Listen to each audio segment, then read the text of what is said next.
Hello बच्चों, आ गए हम लोग क्वेश्चन पेपर सॉल्व करने सीबीएसई का। और यहाँ पर बड़े मज़े से क्वेश्चन पेपर सॉल्व करना है। कोई बकवास की बात नहीं, सीधे सीधे क्वेश्चंस पर आते हैं। तो देखिए, क्वेश्चन नंबर 1 एक बहुत ही आसान क्वेश्चन दिया गया है कि कूलॉम्स लॉ में इसमें से कौन सा रिलेशन क्या नहीं है, क्या भैया is not true, is correct, sorry correct पूछा है। तो देखिए, क्या दिख रहा है दोनों के बीच में आपको? फोर्स ऑफ अट्रैक्शन दिख रहा है ना। अच्छा, फोर्स ऑफ अट्रैक्शन कब होता है? जब एक चार्ज पॉजिटिव हो और एक चार्ज नेगेटिव हो, है ना। अगर एक चार्ज पॉजिटिव होगा, एक चार्ज नेगेटिव होगा, तो दोनों का मल्टीप्लिकेशन तो जीरो से कम ही आएगा ना, नेगेटिव में आना है। तो कौन सा ऑप्शन सही है भैया? ऑप्शन टू टू ऑप्शन बिल्कुल सही है। चलिए अगले क्वेश्चन की बात कर लेते हैं। अगला क्वेश्चन, क्वेश्चन नंबर 2, देखिए क्या है। The electric potential of the axis of the dipole at a distance, इतना इतना आपको दे दी गई, लंबी चौड़ी भाषा आपको सिखा दी गई, पर एंड में छोटी सी लाइन बोल दी आपसे कि potential at a point at the same distance पूछा है ऑन इक्वेटोरियल लाइन। तो भैया सीधी बात, नो बकवास, इक्वेटोरियल लाइन पर एक डाइपोल के लिए जो इक्वेटोरियल लाइन है, यहाँ पर पोटेंशियल की वैल्यू तो जीरो होती है भाई, है ना। तो पोटेंशियल की वैल्यू जीरो। आगे बढ़ते हैं क्वेश्चन नंबर 3 की तरफ। तो देखिए, ये बोला गया है, दो ग्राफ आपको दे दिए गए रेजिस्टिविटी और टाइम का। तो जब आप थर्ड चैप्टर में एक चीज़ पढ़ते हैं कि रेजिस्टिविटी, कंडक्टर्स के लिए रेजिस्टिविटी क्या होती है, कैसी होती है? इन्वर्सली प्रोपोर्शनेट होती है, डायरेक्टली प्रोपोर्शनेट होती है। भाई टेम्परेचर बढ़ेगा तो रेजिस्टिविटी बढ़ेगी कंडक्टर्स के लिए, बट सेमी कंडक्टर्स के लिए अलग होता है। तो भैया एक चीज़ ज़रा देखो, एक चीज़ ज़रा देखो, क्वेश्चन में सीधा देखो, सेकेंड ग्राफ में रेजिस्टिविटी बढ़ रही है, किसके साथ? टेम्परेचर के साथ। तो ये तो एक कंडक्टर होना चाहिए, है ना। तो बी क्या है? कोई एक कंडक्टर। चारों में देख लो कौन सा एक कंडक्टर है, कॉपर दिख रहा है हमको, ठीक है। और इसके इधर वाला जर्मेनियम क्या होता है? सेमीकंडक्टर। तो भैया कम भी हो रही है, तो ऑप्शन कौन सा मिल गया? कहीं जाने की ज़रूरत ही नहीं पड़ी, ऑप्शन आपको सेकंड मिल गया। जी हाँ। तो चलिए अगले क्वेश्चन की तरफ जाते हैं। तो अगला क्वेश्चन आपसे ये कहता है कि दो concentric and coplanar circular loop से, देखिए बेटा आराम से पॉज करके आराम से पहले क्वेश्चन को पढ़ लीजिए। दे दिया गया है कि टू कंसेंट्रिक कोप्लेनर लूप्स हैं। एक ये लूप है, देखिए एक ये लूप है, और दूसरा भैया एक और लूप बना लेते हैं। ध्यान रखना है कंसेंट्रिक होने चाहिए, ठीक है ना। एक और लूप है, ठीक है। एक की रेडियस अलग और एक की रेडियस अलग, ठीक है ना। उनकी रेडियस का रेशियो क्या है? रेडियस का रेशियो है, देखिए दिया गया है आपको 2:3। तो इसे मान लें अगर हम 2x का, तो इसकी रेडियस हो जाएगी 3x, है ना। और क्या क्या दे दिया गया भैया कि current of 9 ampere in the anti clockwise direction में, इस बाहर वाले क्यू में एंटी क्लॉकवाइज घूम रहा है, क्या? 9 एम्पियर। चलो भाई, अब क्या पूछा है? For magnetic field to be zero. देखो, बाहर वाले लूप की वजह से, बाहर वाले लूप के करंट की वजह से कुछ मैग्नेटिक फील्ड बनेगी, है ना। अब मैग्नेटिक फील्ड जीरो कब होगी? जब अंदर वाले की मैग्नेटिक फील्ड, अंदर वाले इस वायर की मैग्नेटिक फील्ड इस बाहर वाले की मैग्नेटिक फील्ड को क्रॉस करे, मतलब कैंसिल आउट करे। तो ऐसा कब पॉसिबल है? जब अगर ये एंटी क्लॉक घूम रहा था तो इसे क्लॉकवाइज घूमना चाहिए, है ना। तो सबसे पहली बात, तो अगर बाहर वाला एंटी क्लॉक है तो अंदर वाले में क्लॉकवाइज होना चाहिए। तो सबसे पहले तो एक देख लो भैया, एंटी क्लॉकवाइज वाला ऑप्शन ही खत्म, तो यानी थर्ड ऑप्शन खत्म, है ना। बात अब किसकी कर लेते हैं? ऑप्शन नंबर 1, सेकेंड और फोर्थ की, क्लॉकवाइज डायरेक्शन की। चलिए, तो ये तो हमारा सबसे पहले कंफर्म हो गया कि इसमें क्लॉकवाइज डायरेक्शन में करंट फ्लो करेगा। चलो भाई, कितना फ्लो करेगा? चलो देख लेते हैं भाई, कुछ नहीं है, देखो इसको रब कर देते हैं थोड़ा सा। तो हमको फॉर्मूला पता है बी। बी क्या होता है? बी का फॉर्मूला होता है mu not I upon 2r। ठीक है, चलो mu not I upon 2r ये फॉर्मूला होता है। रेडियस भी आ गई, करंट भी आ गया। चलो अब जरा एक चीज देख लो, P के लिए, यहाँ P के लिए बना लो, यहाँ Q के लिए बना लो। इसके लिए P के लिए हो गया mu not I upon 2r। ठीक, R के लिए जो भी रेडियस थी उसको आपने 2x ले लिया था, है ना। और इधर क्या आ गया? Mu not I. ठीक है, एक को अगर आई माना है, यहाँ Q के लिए जो आई है ना वो गिवन है, आपको आई गिवन है तो इसको हटा दो। गिवन कितना है? ये 9 गिवन है भाई। और नीचे 2r की जगह हमने इसको 3x लिया था, है ना। तो अब देखो सिंपल सी बात, काटा पीटी करो, खत्म करो। देखो P में कितना फ्लो करेगा? इस 2x, ये x से x खत्म करो, 2 से 2 खत्म करो, 3 से 9 खत्म करो, म्यू नॉट से म्यू नॉट खत्म करो भाई। आई कितना बचा? इधर 3 था, इधर से 2 आ गया, तो 3 इंटू 2 कितना हो गया? 6 एम्पियर। तो आंसर कौन सा दिख रहा है आपको? इसमें 6 कहीं दिख रहा है? बिल्कुल दिख रहा है, 6 एम्पियर क्लॉकवाइज डायरेक्शन। तो आपका ऑप्शन है 4, ऑप्शन 4। चलिए अगले क्वेश्चन की तरफ बढ़े। तो भैया अगला क्वेश्चन थोड़ा सा अच्छा क्वेश्चन। क्यों कहेंगे अच्छा क्वेश्चन? क्योंकि इसमें थोड़ा सा आपको मेहनत करनी पड़ेगी। तो देखिए क्या दिया है क्वेश्चन, पॉज करके मैं फिर से कह रहा हूँ, आराम से पढ़ लो। तो इसमें कहना क्या चाहता है कि एक लॉन्ग स्ट्रेट वायर है, बना लो भाई, एक स्ट्रेट लॉन्ग सा वायर है। ओके भाई, और बोला गया है कि uniform cross section of radius, एक रेडियस दे दी गई, इसकी रेडियस हुए कितनी इसकी है? ए दे दी गई है भैया, रेडियस आपको दे दी गई है ए। चलो भाई, अब क्या दिया गया है कि एक स्टेडी करंट इसके अंदर फ्लो करता है आई। इसके अंदर करंट कौन सा फ्लो कर रहा है भैया? आई करंट फ्लो कर रहा है। चलो भाई, अब इसके बाद the current is uniformly distributed. अच्छा चलो, ये पढ़ने वाली बात है। Current is uniformly distributed across its cross section. पूरे के पूरे ये जो वायर है ना, इसके पूरे के पूरे क्रॉस सेक्शन के अंदर, पूरे के पूरे क्रॉस सेक्शन के अंदर आराम से यूनिफॉर्मली करंट फ्लो कर रहा है।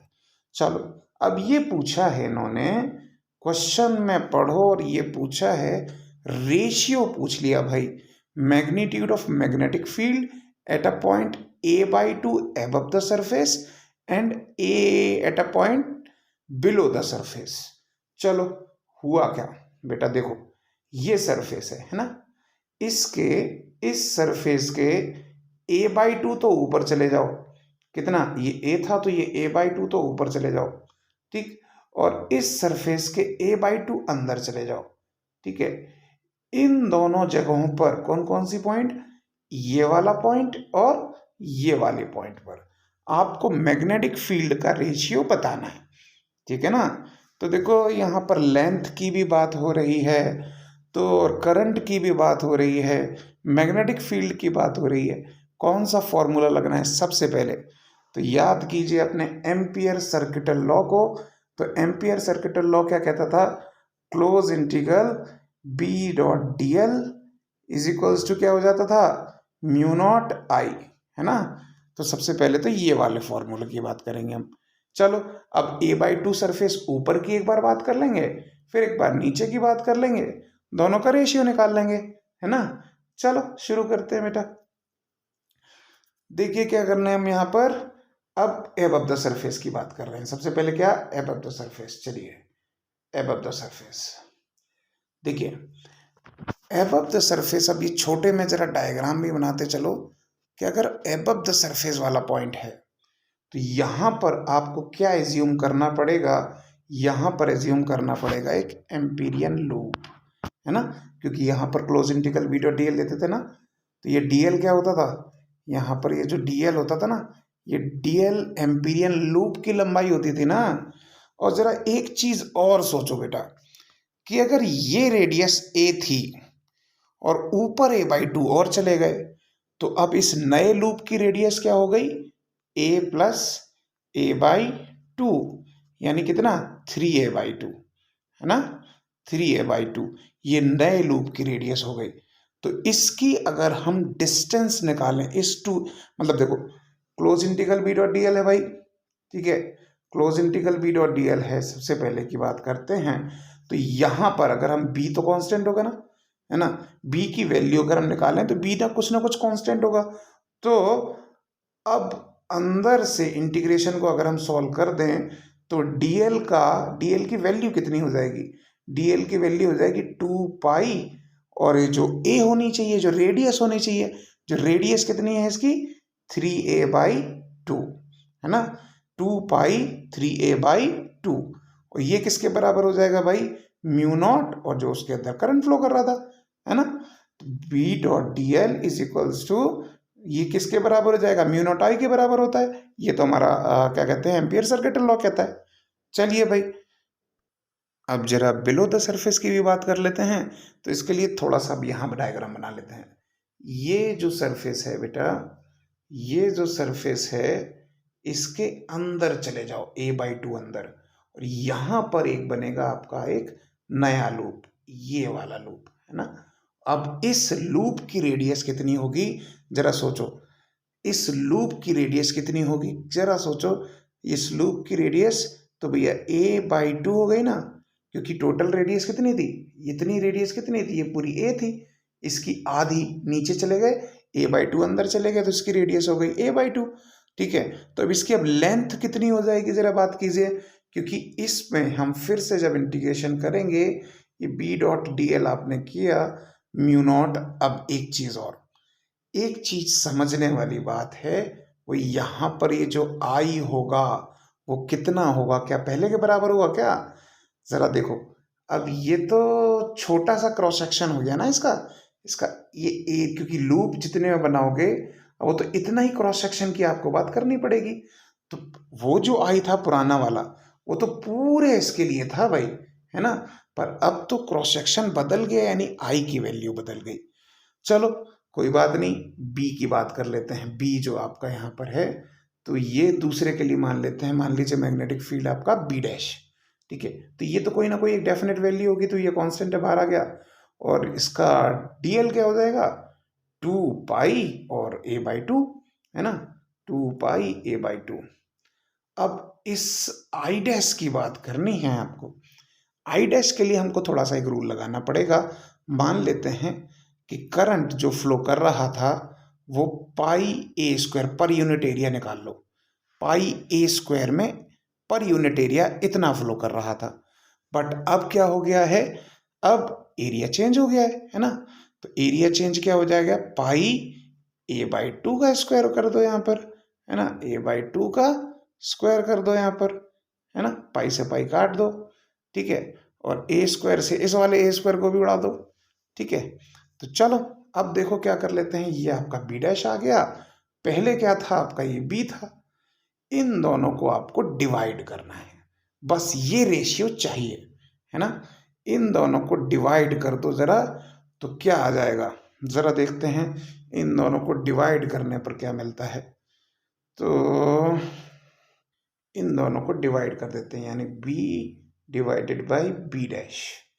चलिए भाई क्या कर लेते हैं हम यहाँ पर, देखो b क्या दे रखा था आपका 2 पाई 3a/2, कितना फिर से रख दो जरा, 2 पाई, ठीक है, 3a/2, ठीक है। ये तो मल्टीप्लाई में है ना, ये तो मल्टीप्लिकेशन में है भाई, इसको इक्वल नहीं लगाना है, ये तो हटाओ, और यहाँ डिवाइड करके क्या आ गया इधर देखो, 2 पाई a/2 भैया, 2 पाई और a/2। अच्छा जी, अब इसके बराबर में क्या था उस साइड, जरा देखो, उधर था म्यू नॉट आई, तो इधर रख लो आप म्यू नॉट आई, और नीचे क्या आ गया, नीचे पिछले चले जाओ, ये देखो म्यू नॉट आई और डिवाइडेड बाई 2 का स्क्वायर, म्यू नॉट आई और 2 का स्क्वायर यानी 4 हो गया, है ना, म्यू नॉट आई से म्यू नॉट आई हटा दो, 2 पाई से 2 पाई हटा दो, 2 से 2 हटा दो, a से a हटा दो, ठीक है। तो ऊपर आ गया है आपका 3b divided by B dash बटा बराबर 1/4। तो देखो क्या आ रहा है आपका, यहाँ पर क्या आ रहा है आपको जरा देख लो भाई, बी डैश बाई बी कर लो, क्योंकि यही पूछा है आपसे क्वेश्चन में। कितना रेशियो निकल के आ रहा है, कितना रेशियो निकल के आ रहा है, तो 4/3 आ रहा है भाई। देखो जरा क्वेश्चन में 4/3 कोई ऑप्शन है क्या? बिल्कुल दिखाई दे रहा है, जी जी जी, ये दिखाई दे रहा है क्वेश्चन नंबर, ऑप्शन नंबर 3 है ना। तो इसका ऑप्शन कौन सा हो गया, ऑप्शन नंबर 3, 4/3। चलिए आगे बढ़ते हैं। अगला क्वेश्चन क्या कहता है, if the magnetizing field on ferromagnetic material increase कर दिया तो परमिएबिलिटी पूछी है भाई। ज़्यादा कुछ है ही नहीं बेटा, एक बहुत सिंपल सा एक formula, mu is equals to क्या होता है, बी अपॉन एच। एच क्या होती है, मैग्नेटाइजिंग फील्ड, और म्यू क्या होता है, परमिएबिलिटी। सिंपल सी बात है, क्या दिख रहा है कि अगर ये मैग्नेटाइजिंग फील्ड बढ़ेगी तो ये घट जाएगी ना, तो ऑप्शन क्या आ गया, ऑप्शन ए डिक्रीज हो जाएगी, है ना। तो ज़्यादा सोचना ही नहीं है, इसका ऑप्शन था ए। ठीक है, चलिए अगले क्वेश्चन की तरफ चलते हैं। अगला क्वेश्चन देखते हैं, थोड़ा सा अच्छा क्वेश्चन, प्यारा क्वेश्चन देखते हैं। चलिए एक चीज को जरा समझना है, क्वेश्चन को पॉज करो और समझ लो। एक आयरन कोर्ड कॉइल है, आयरन कोर्ड कॉइल कौन सी होती है बेटा, समझने वाली बात है। एक कॉइल जिसके अंदर क्या हो, एक आयरन, इस तरह से आयरन के ऊपर एक कॉइलिंग की गई, कॉइलिंग की गई हो, सॉरी। ठीक है, तो देखते हैं क्या किया गया है। चलो, एक आयरन की कोर्ड कॉइल है, इज कनेक्टेड इन सीरीज, इसको कनेक्ट किया गया है सीरीज में एक बल्ब से।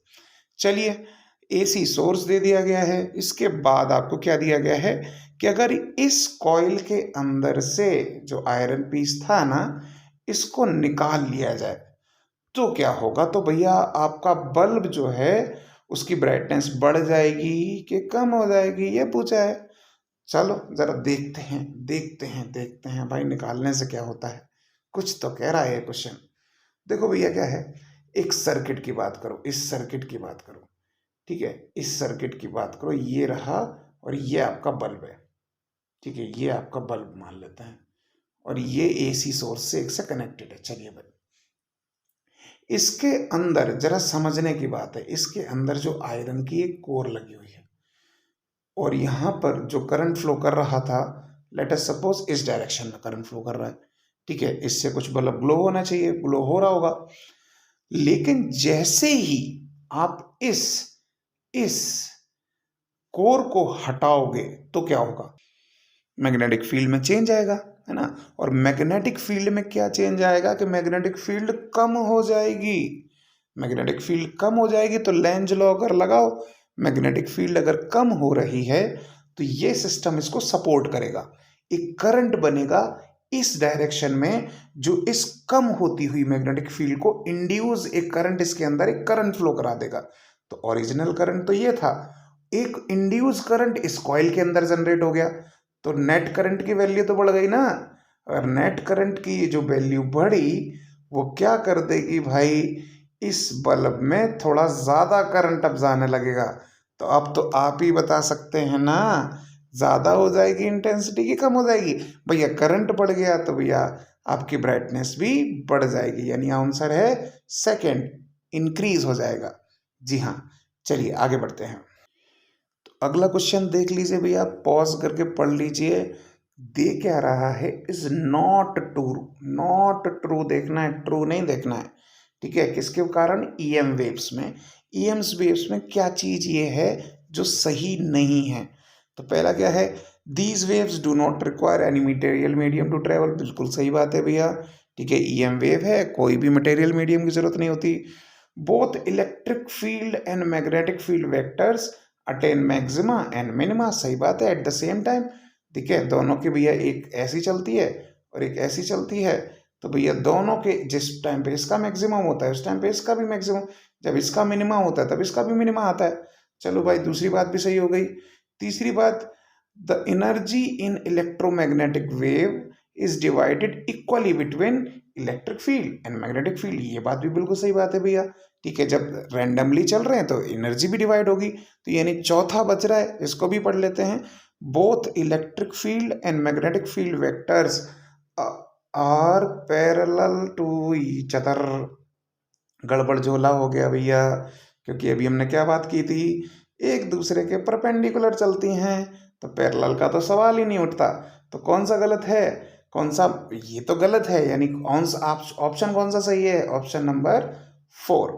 चलिए आगे बढ़ते हैं। अगला क्वेश्चन फिर से अच्छा क्वेश्चन, प्यारा क्वेश्चन, अच्छे से पॉज करके पढ़ो, समझो, फिर बात करते हैं। चलिए, तो ये बोल दिया है कि 4 आपके लूप्स हैं।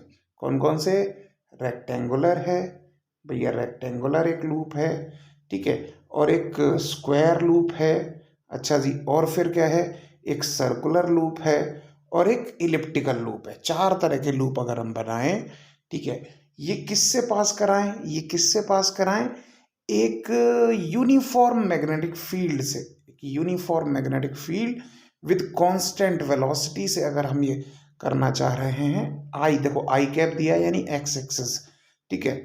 तो अब क्वेश्चन समझिए, क्वेश्चन समझिए। सबसे पहले तो एक मैग्नेटिक फील्ड बना लेते हैं। कहाँ पर मैग्नेटिक फील्ड किसके, नेगेटिव जेड एक्सिस यानी अंदर की तरफ, स्क्रीन में अंदर की तरफ, ठीक है। Let us suppose negative x axis screen में अंदर की तरफ है, तो ये चलो बना लेते हैं। सबसे पहले तो ये है आपकी, ये है आपकी मैग्नेटिक फील्ड। चलो भाई ध्यान रखना, दूर दूर अलग अलग हो रहे हैं तो बात अलग है, ड्राइंग कुछ भी हो सकती है, समझने वाली बात है। ये यूनिफॉर्म मैग्नेटिक फील्ड है।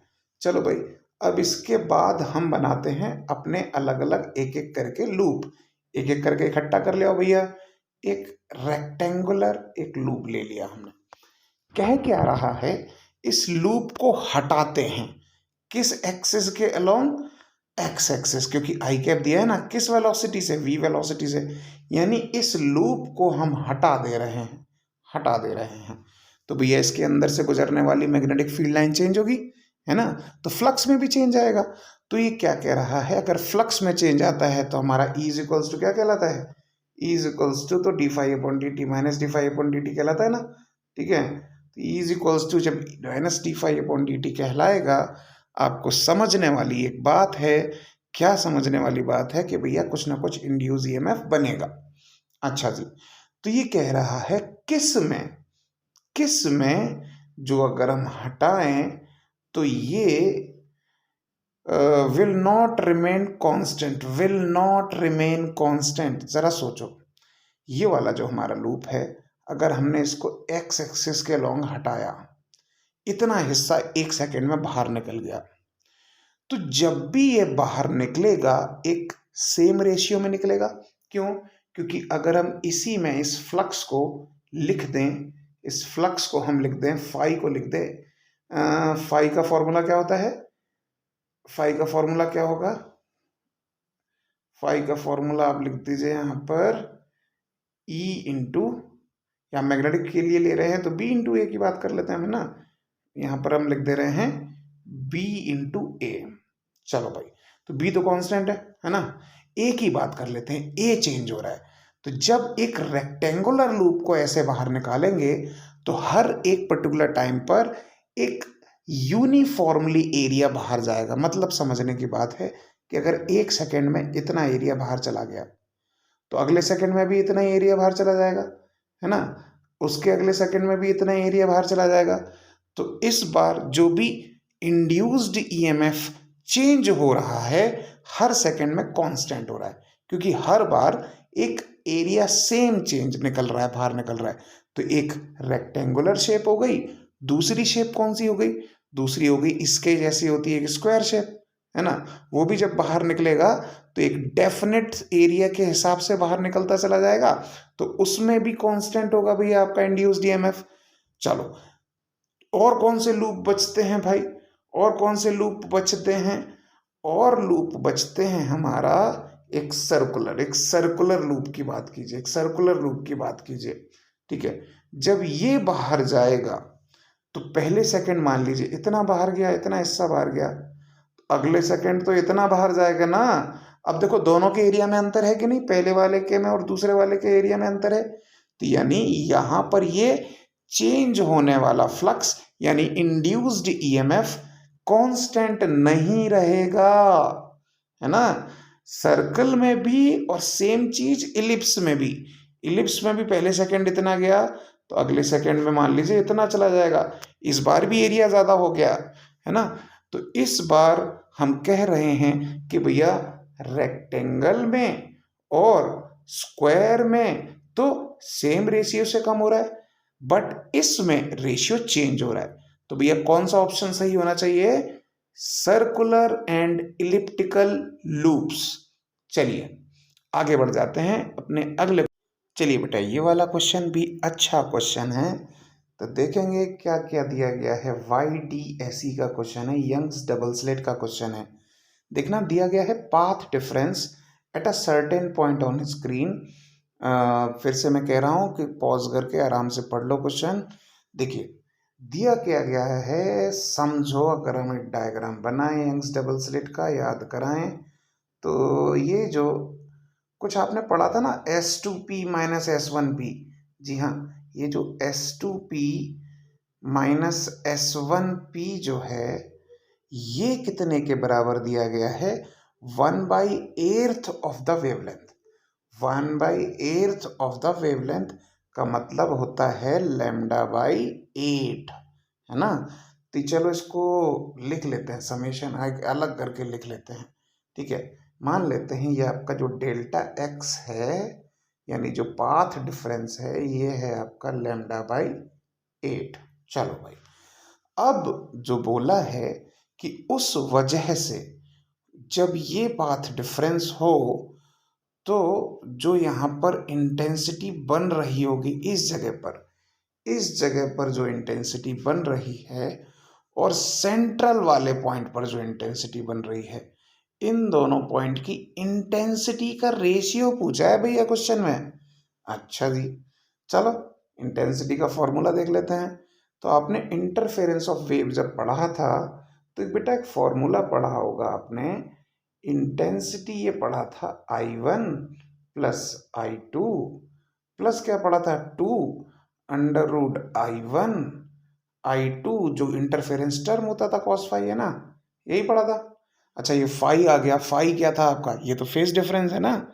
चलो तो यानी हमको पाथ डिफरेंस तो दिया है बट ये हमारा फॉर्मूला तो यार फेज डिफरेंस आ रहा है, ठीक है। तो चलो इससे पहले कुछ फॉर्मूला बना लेते हैं, फिर इस फेज डिफरेंस के बारे में बात कर लेंगे। दोनों को मान लेते हैं भैया इंटेंसिटीज की, भैया I0 तो ये क्या हो जाएगा 2I0 cos फाई हो गया भैया, है ना। ये कैसे हो गया कि भैया ये तो सॉल्व कर लोगे ना, I0 अंदर रखोगे I0 बाहर आ जाएगा। चलो तो ये क्या आ गया आपका 2I0 plus 2I0 cos phi. चलिए अब एक चीज 2I0 आपका कॉमन आ गया, 1 प्लस cos फाई, ये तो हमारा बेसिक फॉर्मूला बन गया किसके लिए? इंटेंसिटी के लिए। चलिए भाई अब यहां पर हमारे इस फॉर्मूले में ये फेज डिफरेंस है। फेज डिफरेंस है तो भैया पाथ डिफरेंस को जरा फेज डिफरेंस में कन्वर्ट कर लेते हैं। तो क्या फॉर्मूला होता है पाथ डिफरेंस को फेज डिफरेंस में कन्वर्ट करने का? तो हमारा जो फाई है वो कितने के बराबर होता है? 2π/λ गुणा डेल्टा एक्स, है ना, यही तो हम जानते हैं। तो ये क्या हो गया 2π डिवाइडेड बाई लैम्डा और डेल्टा एक्स कितना था? λ/8। तो लैम्डा से लैम्डा गया तो ये क्या 4, तो क्या हो गया फाई आपका आ गया है बच्चू लाल π/4, π/4 आ गया है, यानी cos फाई। ध्यान रखना जो ये वाला पॉइंट था ना, ये वाला जहां ये बन रहा था, ठीक है, यहाँ ये बन रहा था, ये बन रहा था, इधर इस पॉइंट पर जो भी आपका फेज डिफरेंस है वो कितना है? π/4। जबकि जो मिनिमा वाला जो सेंट्रल वाला पॉइंट होता है इस पे पाई कितना होता है? उस पर तो π0 होता है ना। तो अब बस कुछ नहीं करना है बेटा, पहले वाले के लिए आपको cos फाई रखना है π/4, एक में रखना है cos की जगह 0, दोनों का रेशियो निकालो, खत्म करो, है ना। तो चलिए रेशियो निकाल लेते हैं फटाक से।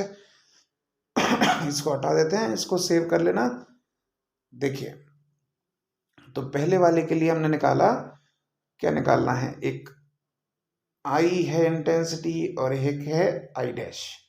ये क्या आ गया भाई, 2I0, 2I0 और 1 प्लस कॉस फाई है ना, 1 प्लस एक के लिए आ गया कॉस पाई बाई 4 और नीचे वाले के लिए आ गया 2I0 1 प्लस कॉस, इसके लिए क्या हो जाएगा, पहले वाले के लिए तो पाई बाई 4 था, दूसरे वाले के लिए 0 हो गया भाई, 2I0 खत्म हो गया, है ना।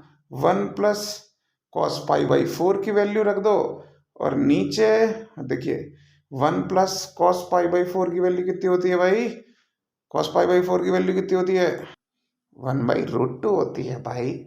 सोचने की क्या बात है, 1 प्लस 1/√2 और नीचे क्या आ गया भाई, 1 प्लस और ये कॉस 0 होता है 1, है ना। तो ऊपर आ गया √2 प्लस 1/√2 और नीचे आ गया 2।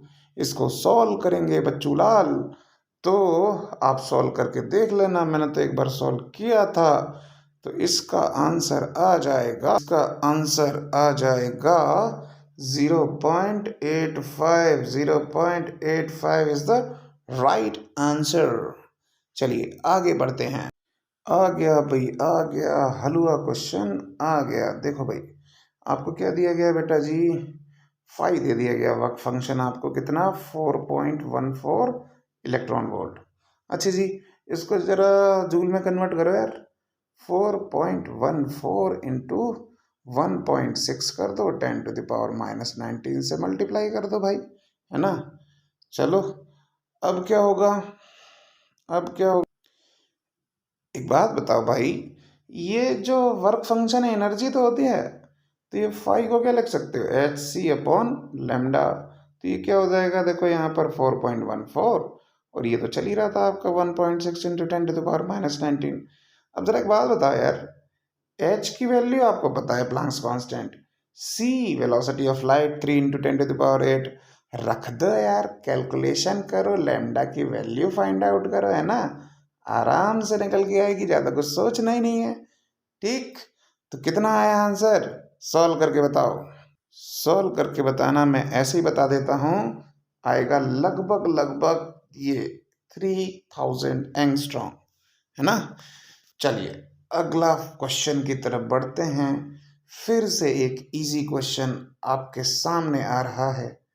देखिए भाई, इजी क्वेश्चन सामने आता है, रेडियस आपसे दे दी गई है, inner most orbit of electron, ठीक है, ये आपको हाइड्रोजन एटम की दे दी गई इतना, एन इनर मोस्ट ऑर्बिट है भाई, इनर मोस्ट यानी n=1। अच्छा जी, तो जब आपने एक डेरिवेशन किया होगा रेडियस के लिए, तो रेडियस का फॉर्मूला कितना आया था भाई, ये जरा बताओ, कुछ आया था ऐसा, कुछ आया था ऐसा, कुछ n² h² और नीचे 4π² mkze²।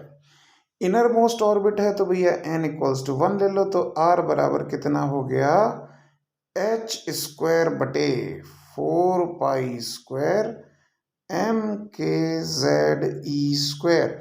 देखना इतनी वैल्यू आपको गिवन है, कितनी गिवन है भाई, देखो इस क्वेश्चन के अंदर गिवन है इतनी वैल्यू, कितनी गिवन है, ये रही, ये चमक रही है जो, ठीक है, ये इतने के बराबर है।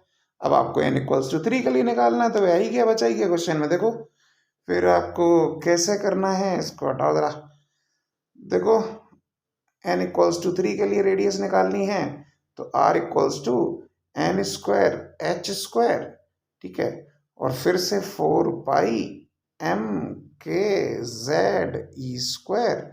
देखो इतनी की वैल्यू आपको गिवन है, ठीक है, n² की जगह n की जगह 3 रख दो, n की जगह आपने क्या रख दिया, n की जगह आपने क्या रख दिया, 3 रख दिया, तो ये 9 इंटू जो क्वेश्चन में गिवन था वो कितना था, 5.3 इंटू 10⁻⁻11। तो क्या हो, 5.3 इंटू 10⁻⁻11, तो कितना हो गया 9 4 जा 45 के लगभग कौन सा जा रहा है, तो ये आ गया 4.77। तो ये हो गया आपका राइट आंसर 4.77 इंटू 10⁻⁻10। ओके, आगे बढ़ते हैं।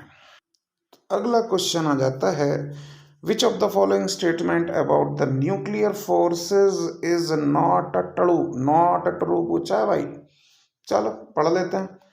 Nuclear force between the two nucleons falls rapidly to zero as their distances is very more than few femtometers। चलो भैया बात तो सही है यार, ये कह रहा है कि न्यूक्लियंस के अंदर जो डिस्टेंस होती है ना, अगर वो इंक्रीज कर दें, इनके अंदर की डिस्टेंस को इंक्रीज कर दें, तो भैया बहुत ही ज़्यादा मतलब बहुत ही तेज़ी से न्यूक्लियर फोर्स की वैल्यू कम होती है, ज़ीरो की तरफ जाती है। बात सही है, बहुत ही शॉर्ट रेंज के फोर्सेस होते हैं हमारे न्यूक्लियर फोर्स।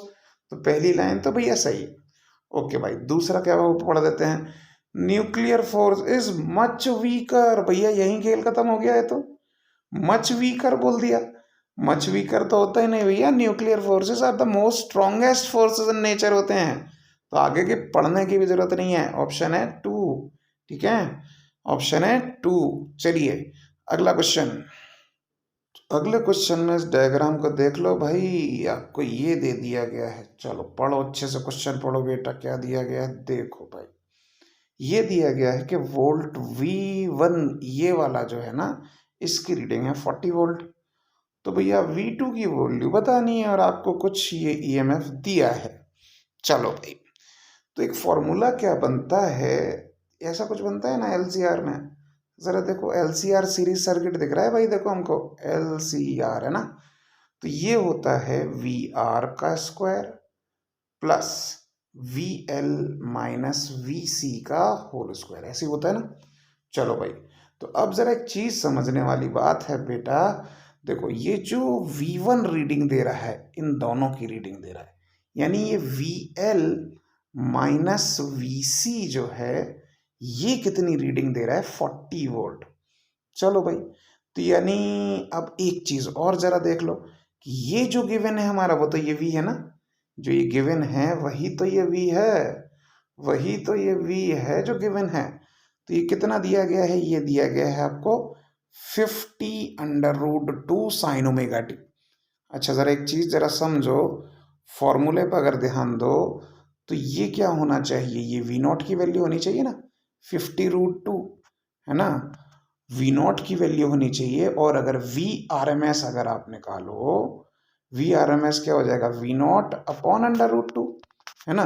तो VRMS यानी ये जो वाला V, ये कितना होना चाहिए, VRMS कितना हो जाएगा 50√2 डिवाइडेड बाई √2। तो ये भैया ये कट गया, तो यहाँ क्या आएगा, यहाँ क्या V की जगह आ जाएगा, V की जगह तो आपका आ गया 50। ये कितना है 50 और ये कितना है भाई 40।